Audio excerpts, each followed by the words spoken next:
you are from and what city your organization is located in, that would be fabulous, so we can see where everybody is coming from today. And I will introduce our speakers now. We will do this one at a time, so we will go 15 minutes apiece, and then please put questions in the chat or unmute if you want, if you have any questions. And the one thing that I would love for everybody to do at the beginning is, excuse me, is to think about the one thing that you would really like to improve upon this year. So what's the big one, or maybe it's just a little thing that you see as an area of growth for you and your organization this year. So after you put in where you're from, you can put that in the chat box as well. And you can take a minute to think about it if you want. And then at the end, we're going to ask you to write in the chat box one action item that you're going to take back to your organization after this event. So we are all varied levels of expertise and experience in this group. And so for some people, this may all be a refresher, but even if it's a refresher, I think it's really important to think about one area we can grow in. So with that, this is AFP of East Central Illinois. I am Emily Cross Vayr, and I am serving as the president this year of our board. And if you are on our board, if you could do a little like wave or reaction, that would be amazing. Our board is fabulous, and we are all volunteers putting together these programs for you. And we've been doing a lot of free Zooms this year with COVID, and we will have some happy hours and some coffee hours coming up. So take a look at our website. We did set, so please put on your calendar, that every one of our luncheon programs are going to take place on the last Friday of the month at noon. So please put that on your calendar as a recurring event, and you will be able to see on our website when the details of those meetings populate. So please consider joining us. Please consider becoming a member. We have a lot of guests today. The membership with AFP has been the defining change agent of my career. Like, it has been the biggest piece that has led me to improve as a fundraiser and also have friendship and camaraderie and some, I'll bring in Julie Melton, and just a lot of inspiration. So being a member, you have opportunities to have mentorship, and if you have a question on some technology, we are always here to help. So please consider becoming a member, and if you have questions about that, feel free to email me or email the AFP Gmail, and Heidi, who is our VP of membership, will get back with you on the information on how to do that. I think that's all of my housekeeping. If you've just joined us, please make sure you've put in the chat where you are from, what city you're from, and the one thing that you want to improve on this year. So we will go ahead and get started, unless there's any other housekeeping. I do want to give a shout out to Renae Cory, who is our VP of programming. All of our board is sort of taking a hand on programming, but Renae is the one who makes it happen and who brings this programming to you. So thank you, Renae, for being our VP of programming. You're doing amazing. And the fact that we have a set schedule is awesome. I'm very excited about that. So we'll bring in a couple more people, and I will introduce our speakers. And Paula is here. Paula's on our board as well. Awesome. Okay, so our speakers are, and this is the order that we will be going in. So first up will be Danielle Wilberg, who is the Director of Development for Eastern Illinois University. Danielle has over a decade of experience in education advancement. Thank you, Danielle, for speaking about fundraising with confidence and about working on your case for support and not shying away from your organization's case statement and what you need to be doing this year. So we are excited to have you, Danielle. And then second up will be myself and Renae. Renae Cory is the Director of Development at the Don Moyer Boys and Girls Club. I am the Director of Development at Champaign County CASA.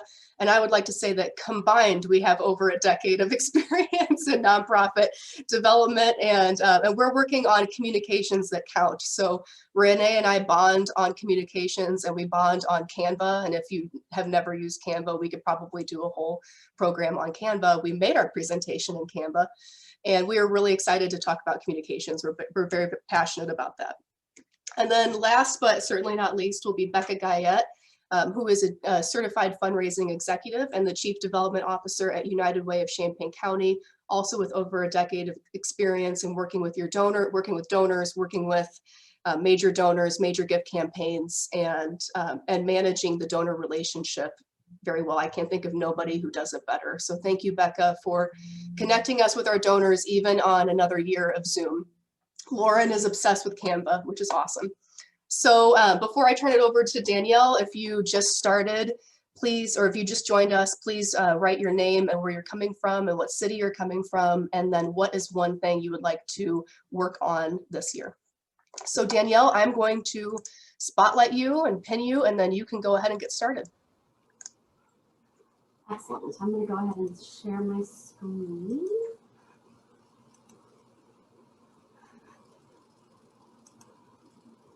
All right. It takes a second to get all of this set up, doesn't it? I'm going to read from my notes, so forgive me as I do this. And Emily, if anybody has questions that come in, I'm going to count on you since you can't see the chat box when you're sharing screens. That's awesome. Pop in and let me know. I'm really excited to talk a little bit about the case for support today, a little bit about me just as a quick background and why I'm even qualified to give this presentation. As Emily mentioned, I am currently Director of Development for Eastern Illinois University. And as of Tuesday, I am moving into the role of Major Gift Officer for the Lumpkin College of Business and Technology. Prior to that, I was the College of Liberal Arts and Sciences in the Humanities section. So I've also held advancement roles at Parkland College and the University of Illinois Alumni Association. And I'm afraid I might be over a decade. I think it's 15 years of higher ed advancement now, which is making me older and older as I keep going. My talk today is actually going to be really simple, but as we start 2021, after a year that made us almost completely reinvent how we do our work, my goal is to help you recenter and maybe reconfirm your case so that it can be your guiding star as we're going into the fundraising work in the year ahead, which who knows what that might look like. We're still Zooming. In the fall, we might not be, but who knows? And we're learning how to be as nimble as possible as we go through these years. I did design this presentation to take into account all the different aspects of advancement and fundraising. So whether you're a frontline fundraiser, an annual fund manager, or a communications professional, I'm really hoping that you can get something out of what I'm going to present over the next 10 minutes. So again, jump in with any questions and Emily will let me know. So I am going to tell you my slide deck is also extremely simple, and that's kind of the point of this. Often when we think of a case for support, we think of it in various different forms. Sometimes it comes as a slick marketing brochure that we hand out to people. Sometimes it's a board developed document that lays out every aspect of our organization. And sometimes it's more about what we do than why we do it. And so what I want us to think about is, what it actually means to have a strong case for support. As fundraisers, we need to think about it in very simple terms. So I have this photo on here of a three-legged stool, because the reality is that a strong case for support only has really three components. And those three elements are, what do you do, why do you do it, and why should I support you? It seems simple, but it's actually quite complicated when we get into it. So we're going to come back to this slide in just a second, but I like to give presentations that are interactive, which everybody usually hates, but that's what we're going to do. Oops, I went the wrong way. So if you can grab either a piece of paper and a pen or use your keyboard, I'm going to ask you to do a couple of quick exercises just to kind of get you thinking in terms of how you think of your own case for support as we go through the rest of the presentation. So I'm going to prompt you to go, and what I'd like you to do is in 15 seconds, and I'm going to time it, I've got my timer here, write down what you do, what your organization does. So I will say go, and then I want you to start. Ready? What do you do, and go.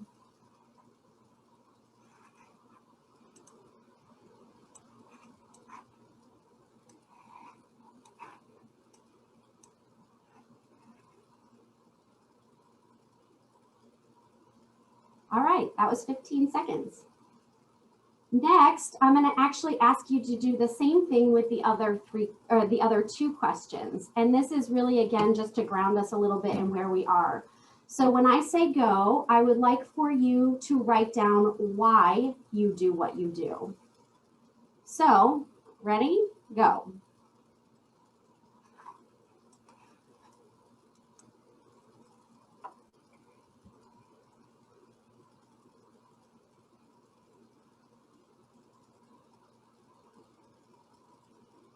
And that's 15 seconds. And then for the last question, when I say go, please write down why somebody should support you. All right, ready? Go.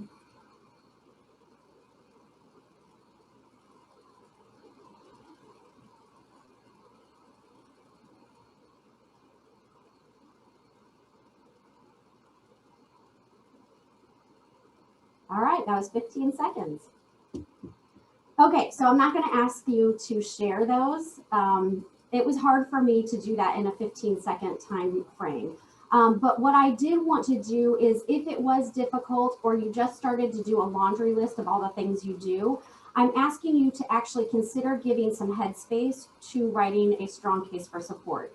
It's a little bit like doing an elevator pitch. You should be able to concisely come up with what you do, why you do it, and why somebody should give to you. And that should be top of mind so that when you're asked to do it in 15 seconds, it comes naturally.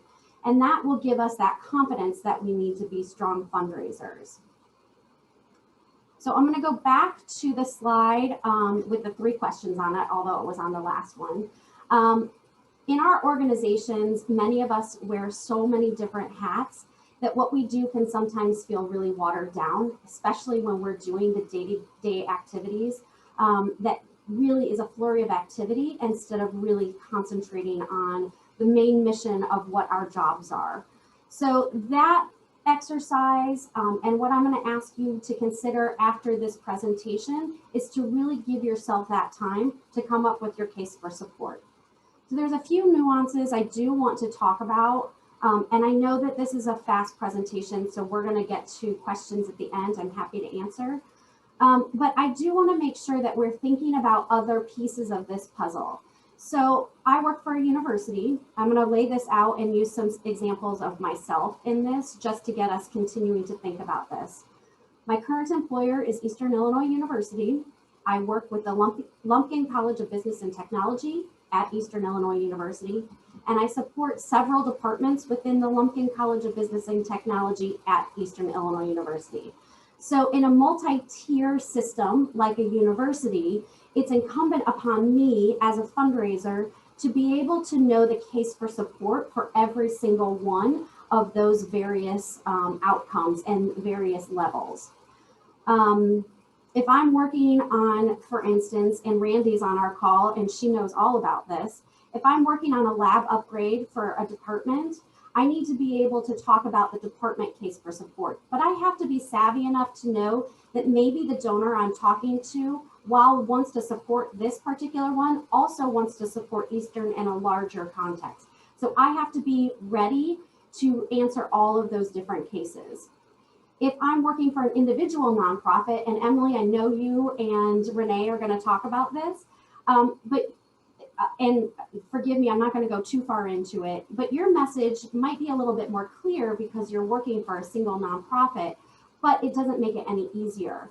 Messaging for a single nonprofit and an individual nonprofit has to be almost crystal clear across the board. The competing messages really does water down what you're doing, and then donors don't really know what they're supposed to be giving towards. So your newsletters, your social media, your letters, your newsletters, all of those things have to be really crystallized in order to really maximize those donor opportunities. And then federated models are often the most tricky. I'm a board member for the Association of Junior League International. Emily is currently the president of the local chapter of the Junior League of Champaign-Urbana.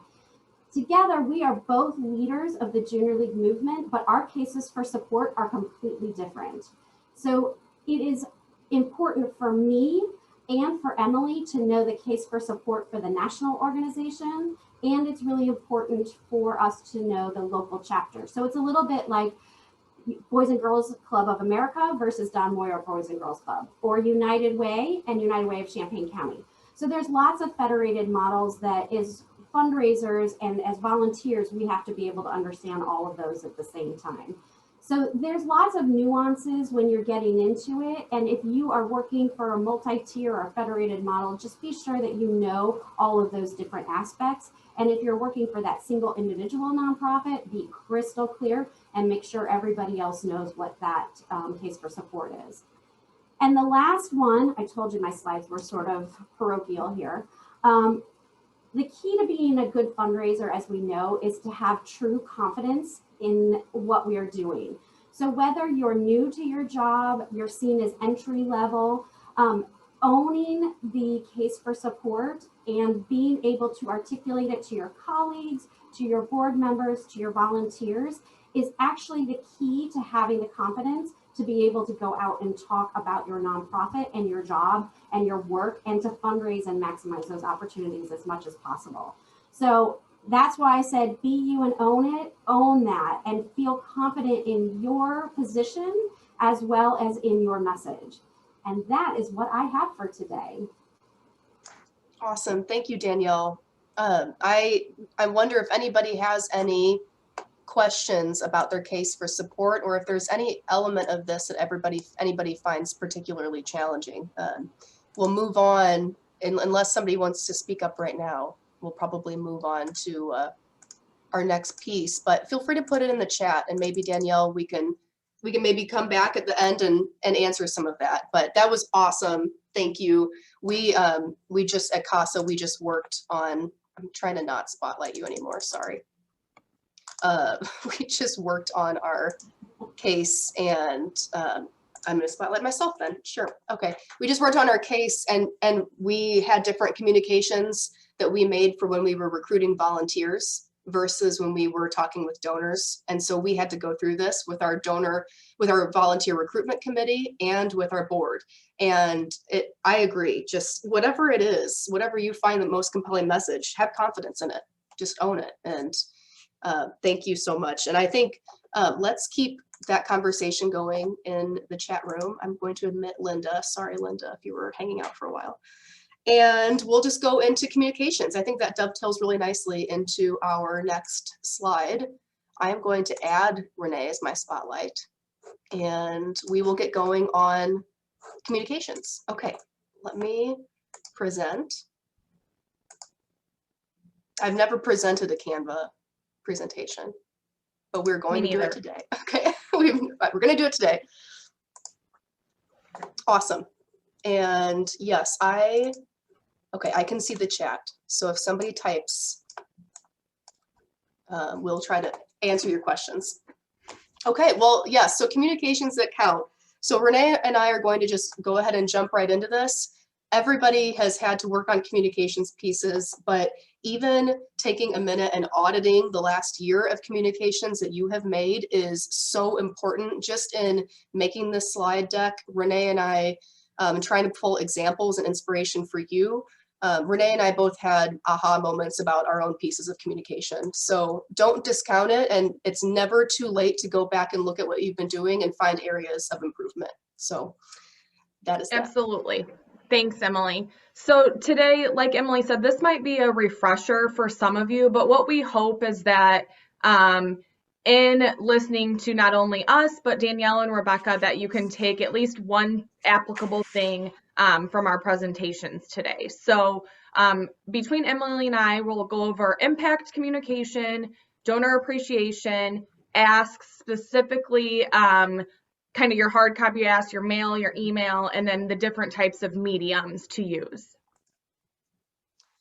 So the first piece is impact communication. And, you know, this goes back into this and our donor appreciation, goes back into stewarding the gift appropriately and then communicating and cultivating that donor. So this is not the ask component, but this is all of the work that goes up into not the ask. And Renae and I talked a lot about how important this is, you know, when we were preparing this, because what we're doing is we're preloading the donor with a strong emotion so that they feel that emotion when they get your ask. When they get your ask, they should have a strong, like when I have a donor who receives the appeal, I want them to have some sense of like, there are hundreds of kids who have been abused and neglected in Champaign County. Or, you know, wow, they really made a difference with my gift because a child who did not have a voice had a voice and they were able to find a permanent home. The impact communication is critical to this. Why did their gift matter? What happened because of the gift? It's not enough to just say, CASA recruits and trains volunteers. CASA recruits and trains volunteers. Thank you for your donation. CASA recruits and it's not what you do. It's what was accomplished because of the gift. And why do they trust you when they get that next ask? So here were a couple of examples that Renae pulled together. We really like this one from the Boys and Girls Club of Central Illinois, which is Springfield. They have restaurants sponsor meals for their kids. And this is a very obvious example of what the donor did and how 200 meals were given because of this donation. I'm sorry, my phone rings in my office and I can't mute it. And then the Moyer Boys and Girls Club here in Champaign, this is a really good piece of just, this is what the gift did. It was, we now have a safe place to be a kid. We have 2 meals a day. We have help with schoolwork and we have positive adult mentors. And that way, when a donation ask comes in later, well, first of all, your donors should be advocates for your organization anyway. But when that ask comes in, they're a lot more likely to make a gift. And Renae, you know, gives tours for the club, you know, to donors. And sometimes when a donor comes in and gives a tour, you know, they'll make a gift, even if you don't even ask for one, even if it's just a thank you or just a here's what your gift is doing. So absolutely don't be afraid to do that. And if you have a space where you can bring in your donor, you need to be doing that. I wish we could. CASA's office is just an office. It's really boring. So if you do, please do that. Please bring your donor in. How to tell a story. We've done storytelling workshops and we'll probably do some, in the future, but make it about a real person. So even if you have to change the name for Brandon and Ellie for CASA, we had to change the name, but it's still about a real story in Champaign County and about an authentic experience that happened because of the donation. Connect it directly to your donor. This should not be about your organization. It should be about your donor and the impact your donor made. And then keep it short. So even Brandon and Ellie's New Beginning, that was for a newsletter piece. And so I was able to get it a little bit longer and tell some of the details about playing soccer or taking over books. But if it was a social media piece, I would even cut it down more than that. We really like the School of Social Work example. This is a spotlight of an alum, a double alum of the School of Social Work and what he did. So it's a real person. It's eliciting an emotion. Don't tell a story if it doesn't give an emotion. What's the point of telling a story if somebody doesn't feel something? So it should be about, children struggling with their parents having a drug addiction. It should be about the innovation that they were taught when they were a student. It should not be just reiteration of data. Okay, so donor appreciation. Everybody likes to feel appreciated, right? And I think it's super important to let our donors know and communicate to them without asking for a gift. So donor appreciation is all about just letting them know that this is why we appreciate you. This is what your gift did, and it's definitely not an ask. So with your donor appreciation, it should start with your communications plan. So for example, if you're sending out a annual card, or if you're sending out a small gift, who gets those gifts? Do your donors that give over 200 and more get those gifts? Or as far as the communications go, do your donors, first-time donors get a special letter? Things like that should be in your communications plan. And as we all know, there's a lot of ways to cultivate our donors and to thank them. And I think it's especially important to point out, even more so now, in the world that we're socially distanced world that we're living in, you can still do some really special things to let your donors know that you appreciate them. And I'd also like to point out that these things should be organic to your organization. So Emily and I had a really good conversation, and what works for CASA may not work for the Boys and Girls Club to send out. What works for United Way or higher level education like Danielle at the university, that stuff may not work for our Boys and Girls Club. So make it personal to you, and make it be something that came from your heart and your club, or I'm sorry, your organization, not your club. So also all methods should be a feel-good piece. Again, it shouldn't be an ask. You shouldn't expect anything when you're sending out these appreciation pieces other than for your donor to feel that you appreciate them. And also, if a donor feels appreciated, we all know, and maybe we've had specific experiences where we've sent out these appreciation pieces. It's important for them to know that their gift matters, and more than likely, the more they feel appreciated, the more they're going to be inclined to continue to give. So let's take a look at a couple examples. So you can see here, Emily provided this really nice pinwheel example that CASA did for Child Abuse Prevention Month. She put together this little thank you card, some little candies, and a pinwheel for people to display where other folks could see that. I think that's a really good example, because when she sent that to her donors, other people that may not be donors of CASA could see that pinwheel and say, hey, what's that all about? It helps spread the message too. And it was very inexpensive, but it still let donors know that they were appreciated.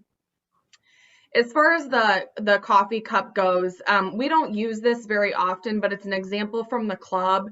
When we go to talk to one of our bigger donors that we haven't seen in a while, maybe we're getting ready to make a really big ask for a donor that has already given quite a bit to the club. We'll take something like this with us just to let them know that we appreciate them. But then also it has our logo out on the cup. So we hope that, if they're using that, other folks see that Don Moyer Boys and Girls Club logo, and it might spark a conversation. As far as the Valentine's Day card goes, I love this, and I know I'm biased, but we have our kids color these every year. We have them color them in, and we send to a specific donor group, and the feedback that we get back from it is just outstanding. So we continue to do it. It's super low cost. We'll talk about this later, but create the designs on Canva, really easy, really simple. And the kids love doing it, and the donors love receiving them. Just another example would be to send, I've seen actually some of you on this call do this with your organizations. We haven't personally done it, but I love it, to send a personalized video message. So again, I'm sorry I keep using the club as an example, but maybe it would be one of our kids saying, Emily, thank you so much for providing us headphones for our virtual learning. You're the best. And it can be super short and sweet, but that really connects the donor to your mission, and in this case, to the kids at the club. Awesome. So we won't spend a whole lot of time. Obviously, we can have a whole series of programs on making the ask in, over mail, over email, over social media. But regardless of how you want to do this, just make sure that you are focusing on what Danielle worked on with the case for support. Do not reiterate a laundry list of the things that you do. Don't confuse the donor about a lot of different ways to give. If you're making an ask, make it compelling, make it short, make it very clear, and make sure you're using some analytics behind your asks, whether that is revisiting your mailing list. Our favorite activity as development fundraisers is looking at our data list, our mailing list, and seeing who could we add to this? Have we not updated our volunteer list? Our volunteers aren't on this, or our former board members aren't on this. Take that list and give it to some staff, give it to your board if you have a board to work with, and say, who's on this, who moved, and who should we add? And then also make sure that you are using analytics in any of your social media asks. Don't just blindly throw money at a Facebook ad. You can really tailor it, and you can use analytics to drive your ask and to drive who is likely to make a gift. So here are just a couple of examples from our organizations last year on on different venues. So we've got a social media ask and then an email ask. Our biggest tip here is to make it human. So people give to people. Often they do get, they're motivated by the mission, they're motivated by a clear case for support, but you are doing so much work, you're getting so much farther and almost there to that yes, if you give them a face that they recognize, even if they don't recognize, if it's a real face. So for CASA, when we launched our Casablanca campaign, I did a short video message, and it was not the most stellar video production of the world. It will not win any awards, but it was my face. And people saw that somebody cared enough to have a human face get up and start saying things. And that's a big deal. Make it short, make it, we had a short little piece about how we can't do Casablanca, but we hope you'll make a donation. And there's an obvious donate now button. Same with the Boys and Girls Club with Dancing with the CU Stars. So this was an email snapshot that I captured and I used behind Renee's back. And I loved that it was clear and compelling. It's obviously Boys and Girls Club. We've got the logo, but we have one of the dancers. And that's the screenshot that they chose for that video. They didn't choose the logo again. They chose a human being who was out there dancing and potentially embarrassing themselves so that you give money. And then again, it was a short ask and the button was right there. Do not hide the ball. If you're making an ask, make the ask. Like, one of my biggest pet peeves is going and looking at causes I really care about and not being able to find where the donate button is. So make the ask very obvious. So using different mediums effectively for how we communicate with our donors. Obviously, we all know these different mediums, your virtual, your hard copy, your video, but we kind of wanted to dive a little bit deeper in these today. And just, again, this might be a reminder for some of you, but for some of you, hopefully you might take something out of it. So when you're doing a virtual ask, you want to make sure you have compelling graphics, right? They want something to look at. I've made the mistake before of just typing out a message on Facebook or social media, even in an email or an electronic newsletter, and it's boring, right? People need something to look at. They need something to connect to. Make it easy to read. So I've learned that bigger font, although it might not always look pretty, you have to consider that some folks might have a hard time reading that. So you want to make it a large, easy font to read. It doesn't always necessarily need to be pretty and frilly. Less is more. Again, it's really important, especially in the virtual world as far as social media goes, to get your point across right away. People don't want to read a big, long message in order to get to the point. So get to the point. And again, when you're on social media, Instagram, Twitter, use and tag real humans. Emily made a really good point with this too, that they tag their board members, leaders of the organization. Not only will your board members see that then, and your leaders and clients and alumni of the organization see that, their friends will then see that, and it helps with the algorithms as well on social media. It's also humanizing the post or the ask. Canva. Love, love, love Canva. Like Emily said, this is what we use to make this presentation with. I could give a whole another presentation just on Canva. I love it so much. It's free to use. If you're posting a lot via your social media, like I said, that's what I made our Valentine's Day cards on. We made this presentation on. It's extremely user-friendly, and it's I can't even say enough good things about it. You can make it specific to your organization. I always make sure our logo's in there. You can preload pictures. If you guys have any questions about it after this, I'm happy to touch base individually too. But again, really user-friendly and super easy to use. If you're doing hard copy, again, back to the large, easy print.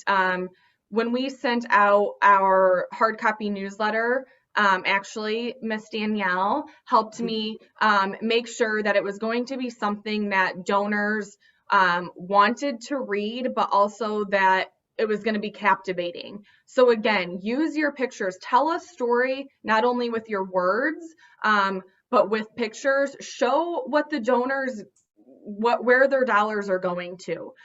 So for example, in a hard copy newsletter we did, it was all about how we kind of wrapped the pandemic in it, but we also showed we had a lot of donors give, and we United Way, Becca, they helped us with headphones. We made sure there was a picture of the kids with their headphones on there. We made sure that there was pictures of the kids that were eating their snacks, because our donors helped ensure that when our kids were in the building from 8 a.m. to 5 p.m. that they had meals. So tell that story with your photos. It's also good, obviously, to tell the story with words, but give the donors something pretty to look at too. Also with your hard copy envelope, I'm sure you guys have heard this multiple times, but you want it to be eye-catching. Think about when you get something in the mail and if you're inclined to open it or not right away. I'll be honest, I've gotten things in the mail from different organizations that I support, and I'm like, I don't really want to read this. Like, I'll still support them, but I'm just not going to take the time to read this. So make sure if you're using an envelope that it has your organization's clear-cut logo on there. They know who it's coming from. There's been examples of sometimes, you can hand write out. I wouldn't suggest doing that if you're sending out thousands of those, but if you're sending out a small number, handwriting, there's a lot of different tips and tricks that you can use as far as the envelope goes. And I'm going to let Emily talk about video since she actually just had experience doing this. Yeah, so I did not have any video training in my undergrad education or anything. And so when we had to do the Casablanca program and leading up to it, doing the ask, I Googled it and anything, if you have a new skill, Google is fantastic, but there's a limit. I will say that from experience, just doing those few, make it time effective. I did a 1-minute video with an ask. The average time that people spent watching the video was 13 seconds. I had no idea that it would be that short. And make sure that you have good lighting and a microphone. You can find a $20 microphone on Amazon, not like I'm supporting Amazon, but for example, you can find one on Amazon that hooks up to your phone. Sorry about my phone, hooks up to your phone, and then you can have a voice memo going, recording your audio as you take a video of yourself. I read when I was Googling this through the University of Google that 75% of people will not watch a video because of sound issues. But a lot more people are a lot more forgiving with not great video quality, especially if it's from a nonprofit. But if you start watching a video and it's fuzzy and you're echoey, probably like I sound right now, it does not sound very good. So try to upgrade your little webcam experience with just a quick clip-on microphone. And then if you have a MacBook, you have iMovie, just default, and that will automatically sync up your audio file from your phone and the video file you took. The same thing with Adobe Premiere Rush. That's a little bit more affordable than Premiere Pro. I just want to convey to you that video is in your grasp. If you want more help on it, I'm happy to help and message you and show you how I did it offline. But don't just think like video, it's way too hard for me, I can't do it. I guarantee you can do it. The one thing I will say is if you intend to post the video on Facebook, post it on Facebook. Don't post it on YouTube and then link to Facebook, because if you do directly on Facebook, it'll start auto playing when when people are watching it or scrolling by. And if you do a YouTube link, it's stagnant and you're not going to get the views. Sorry, but it's just not. And then, thank you is amazing, Jordan says. So that's definitely worth checking out. Make sure that when you do Facebook or anything, you put subtitles on it. It takes a little bit longer, but a lot of people do not have their phone enabled for sound when they're scrolling through. And so if you have subtitles automatically put in on Facebook, and Facebook helps you with the subtitles, they take a first stab at it based on your video, and then you go back in and edit them. It is definitely worth doing. So people are inundated with even the best Canva photo, and I love the best Canva photo. A video of a real human being talking will be a lot more effective, and just have better analytics. So that's our mini video tutorial. We'll just take a look at a couple examples. So you can see here when you're sending out, I know a lot of us utilize sending out an electronic newsletter or even just an email that you're sending that you want your donors to be sure they read. You want to nail the subject line. So you guys can see a couple examples here. Shattering the glass ceiling, I love. I'd personally be really inclined to open that. CASA selected as WCI Day of Giving, especially people in the community, they want to know about that. They want to know why. Dancing with the CU Stars, the results are in. So if somebody didn't get to watch the live show, they want to click on that. They want to see who won. They want to see how the event went. I'll be honest, I'm personally guilty of just sending out an electronic newsletter and just labeling it news for June or something like that. Probably not going to get the most clicks. It's also important too, we should have mentioned this earlier, but doing the analytics behind the stuff that you're sending out and using test groups. So maybe you try out 2 separate subject lines and you have an A and a B group, and you send one subject line to test group A and you send a separate tagline to test group B. A lot of the electronic, for example, we use MailChimp here at the Boys and Girls Club, and it's almost instant. If somebody opens it or not, you can see who's opened what.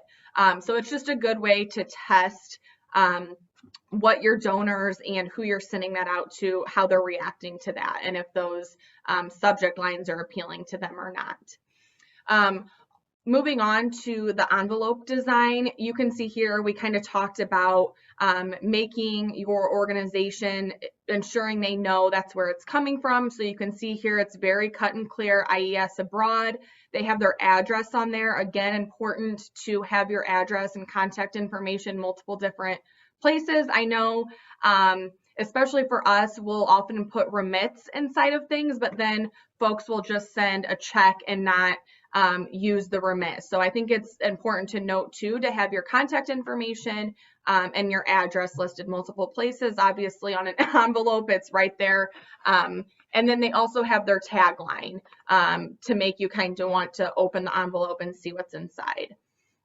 Is another electronic example is Charity Water, and thanks to Emily, I had never heard about this organization, but they have really, really good examples, and if you are needing to steal some examples, it's a good place to go. I've already been diving deep into their things and gotten some ideas for our organization, so might be something good to note, that they might be a good resource for examples.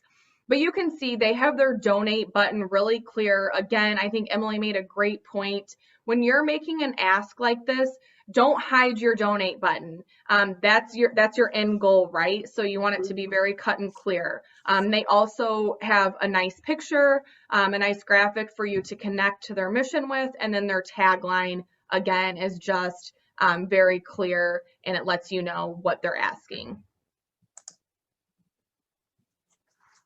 So that is our presentation. We wanted to leave you guys with this little Venn diagram, and you may have seen something similar before. This one is specific to what we're going through right now in the pandemic. So it just kind of shows things that us as fundraisers, we're immersed in what we do every single day. And I think sometimes we forget that we need to connect to the donor, and we need to not only use our language, we need to speak the donor's language. So honestly, I'm going to print this out and put it on my bulletin board next to my desk as a reminder. And we won't go over every single thing that all these points, but again, the slides will be sent out, and I think it's just a nice thing to leave you guys with, and a reminder for all of us as fundraisers to keep in mind what your donor wants to hear as opposed to the story that you want to tell. Awesome. Thank you so much. Feel free. I saw a lot of chat activity about different apps. I'm excited to look at ThankView because while I have a MacBook, personally, I don't have any editing software on my work computer. Clickbait is acceptable and important. I just want to make sure everybody knows that. Don't be ashamed at doing clickbait. And yes, lots of people have Canva. I think we're gonna have to do a Canva tutorial. I think there's a lot of interest, so I'm happy to do that.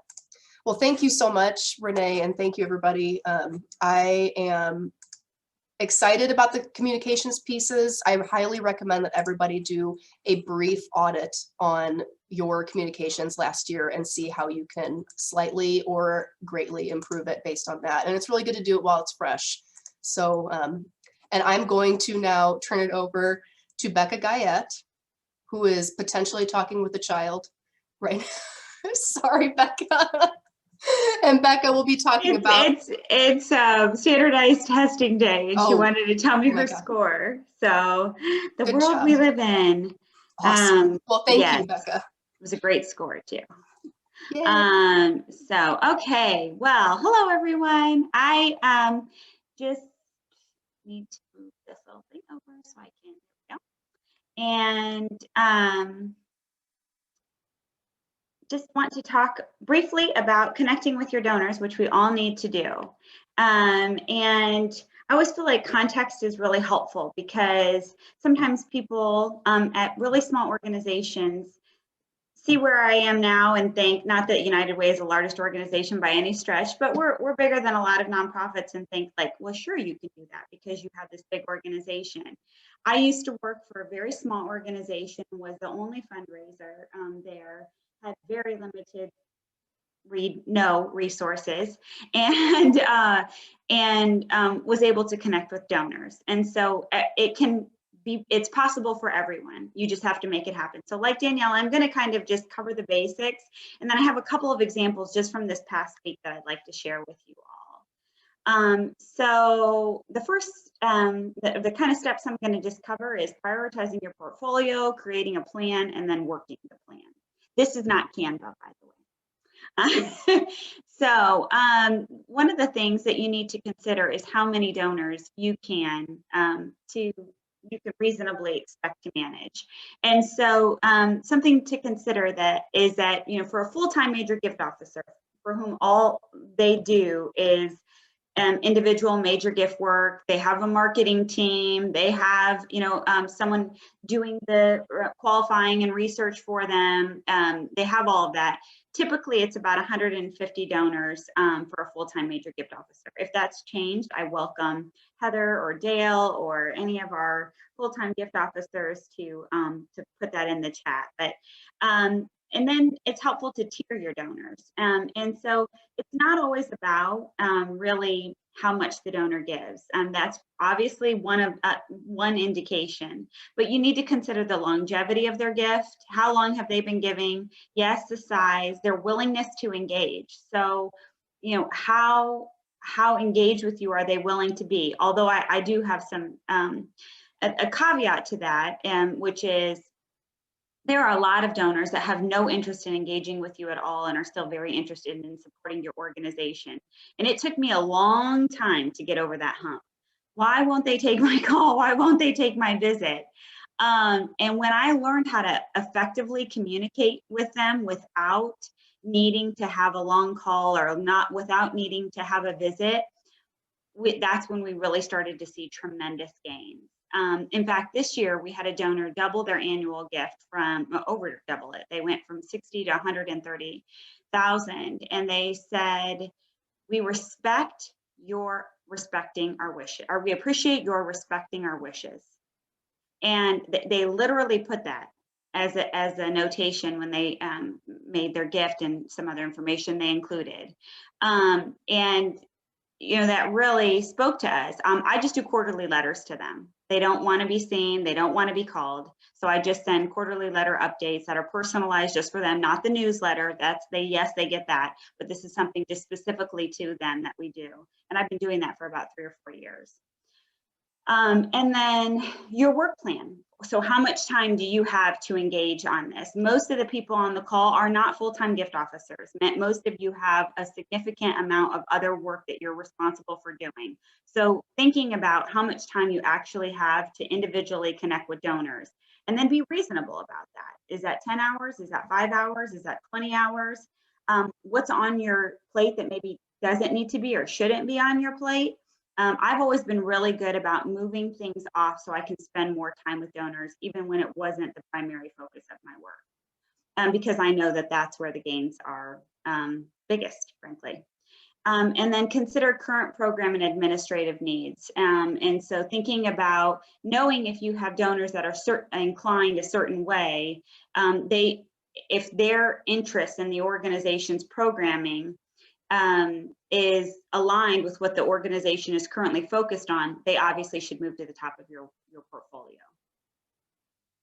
And then create a plan. I can't stress enough the importance of individualizing plans for each donor. It is cumbersome, it is a ton of work on the front end, but it makes a huge difference.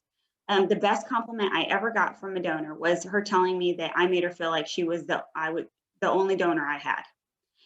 She very much was not the only donor I had, but it was such a compliment that she felt that way. And she was someone who was very wealthy and had a lot of gift officers at her door. So it's just really important that you have a plan, whether that includes quarterly visits, whether that includes sometimes just annual visits, however that looks. Making sure that it's individualized for the donor and taking the time to really think that through. That will also help you determine how much outreach you can actually do. And then annual capital plan. Where is the donor in their journey? Are they annual supporters? Are they capital supporters who never gave annually?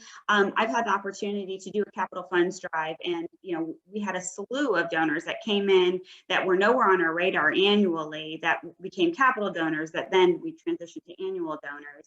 And I think, just where is the donor in their journey, and then planned. And obviously that's a little bit further down the road, but it is absolutely critical. And I'm sure most of you on this call know that, planned and estate giving is certainly where gift officers should be spending a significant amount of their time in thinking about the long range impact of donors' gifts. And then assigning metrics to the plan. So the plan means nothing without metrics. I don't think any of my coworkers are on this call, but if they were, they'd be rolling their eyes saying, yes, Becca, with her metrics. But it's just really important to make sure that what are the metrics assigned? How many visits? How do we want to move the donor? Are we looking for a percentage increase? Are we looking for participation in a number of activities? Do we want to engage? What ways do we want to engage them? And then thinking about that and assigning metrics to that so that you, at the end of the year, you can say, I moved the bar. I did what I intended to do. I didn't do what I intended to do, so I need to make modifications.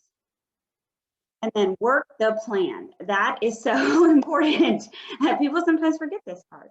And so creating an annual workplace, that should say work plan, I apologize, that includes visits, calls, and correspondence, and considering the stewardship plan for the entire organization.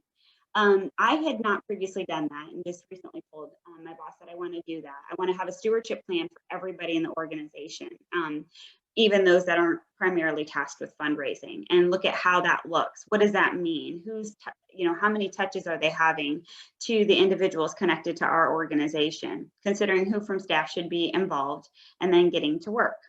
And I just got a really great stewardship plan from another United Way that I'm modifying. And so if anybody wants, you're welcome to reach out to me and I can share that with you once ours is modified. And then donor communication. So this is where kind of the rubber hits the road. So visits. Right now we have to be creative. Yesterday I had my first in-person visit since October. I typically do about 100 visits a year, and 100 individual visits, I guess I should say. Some donors I see more than once a year. But I had, in the fall, I think I had half a dozen, and those were outside on perfect weather days that donors were comfortable with that. And then yesterday, so really I'm looking at about a half a dozen visits over the course of a year when I normally have 100. So yes, you have to be creative. I have been on the phone a ton. It's certainly the easiest way to connect, and it's the favored option for the 60 and over crowd. in case you're wondering, I still get butterflies before I get on the phone. So, you know, I've been doing this for 18 years and I still get butterflies before I make phone calls. I had a restless night of sleep the night before last because yesterday's visit was a mistake. Gift visit. And so it was significant and I knew that. And so you never get used to it, but you just have to do it. Emails work for quick updates, are great for thank you videos and program updates. Social media is of course great for long-term engagement campaigns where you can just kind of repeatedly hit over and over again. But most importantly, do something. United Way Worldwide has a great network of fundraisers, and we get together often and talk about our work. And I've just been really dismayed at the number of my peers who have really put the brakes on this past year. And I'm not asking actively necessarily. Yesterday was a planned visit, and she actually had reached out to me, although the seat's been for a while, but I'm still seeing or calling people and reaching out to people. They're hearing from me. In some cases, more so than ever, particularly because we have so many homebound donors. And so I'm really making an effort to get out to them. And so I just want to give you kind of examples from this week. I had a phone call with a donor who was doing his final kind of will visit for finalizing things. He was speaking some changes in his will. And so he's kind of, I would put him at the top of the no fuss donor list. He's like quick, dirty, you're in, you're out. Like he just likes to get to the point. He was a donor that actually never took visits. And when he came into my portfolio, I think he appreciated that I respected his time. And so now I get a visit every year, but I'm also, again, very quick. He called to tell me that, you know, kind of finalize what the amount was and where we were. It was a very significant amount. It was actually more than I was expecting, but the phone call lasted about 30 seconds. And so, but I have to respect that. That's where, you know, I mean, I could go on and profess our love for him and tell him, you know, what a difference that's going to make, but that's not what he wants. And so that's where the personalization comes in. Had another donor, they've just been donors for 3 years. They're not from this community, but because of her husband's job, they moved here. She prefers to be the primary contact. I've always respected that. She needed some tax information. She called, and you know, I share these because they're not these wild, life-changing stories, but for us, it's paying attention to the details and treating donors, you know, kind of meeting them where they are. And these are the matter-of-fact aspects of our work that make those connections important. But she called, you know, she has 2 small children. Her husband's job is incredibly demanding, and so she's kind of doing it on her own, and she needed information quick, but she was very respectful. And she said, you know, I know that just when you can get it to me. Well, I know how this stuff works. So we moved really quickly and got her what she needed within about half an hour. And she sent me a note yesterday just saying how much she appreciated that. She appreciated the personal touch and that the fact that we were responsive in short order.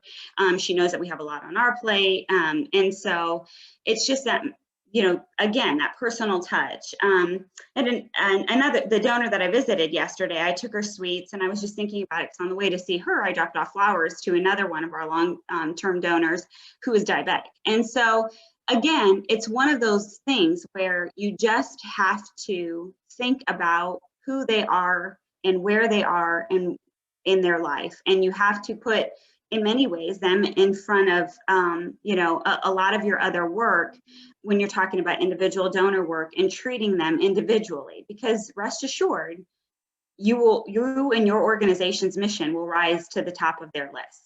And then another example of that is we have a donor today, a significant annual donor, who gave me a call because his daughter received a stimulus check, but she's overseas and she doesn't have need for it. And so he said she asked me where she should send it, and I thought she should send it to you all. So can I write the check over to you? Of course, yes. But again, we were top of mind for them, and we are who they thought of when they had this other opportunity.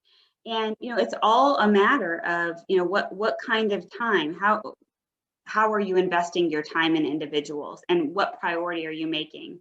And I just can't say enough, if your organization is not prioritizing individual giving, that's a real miss.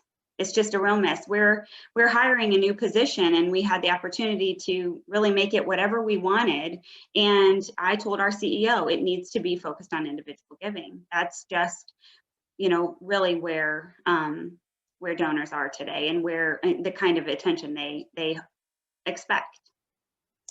Thank you so much, Becca. I agree. And as somebody who also gets nervous, I think your point about just focusing it on the donor, this is one thing that is happening out of the donor's whole day. You reaching out to them, and I guarantee you it's not as big of a deal to them as it is to you. And if you start doing it and you have a couple positive interactions, it makes it all worthwhile. And I will say that in January and in February, like, you may not have had those for a little while, and it may seem scary, but your point is well taken, Becca, to just do it.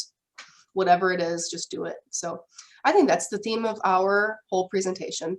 And I'm not seeing any questions in the chat, but if anybody wants to unmute, you're welcome to. Thank you all for coming, and put in the chat or send me a note or whatever, post it in our Facebook group on AFP, what you're going to be working on and what your action item is from this presentation. So thank you all. Thanks everybody. Thanks everybody who's engaging in the chat. I really appreciate it. Thank you to our speakers. Thanks, Becca, and thank you, Danielle, and thank you, Renae. And make sure you keep an eye out for our emails. The next program will be, if I can find my calendar, next program will be on February 26th. So February 26th at noon.